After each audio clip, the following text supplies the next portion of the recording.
ஆதிசக்தி அம்பிகைக்கு அனந்த கோடி மங்களம். என்னுள்ளே விளங்கும் எங்கள் ஈஸ்வரிக்கு மங்களம்.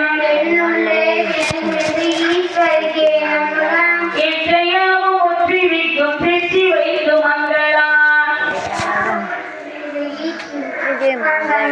எற்றையாவும் ஒற்றிவிக்கும் திருச்சி வைத்து மங்களம்.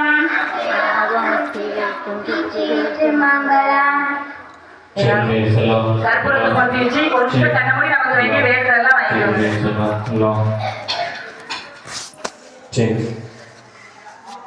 Nice decorations used to evidence. Hello.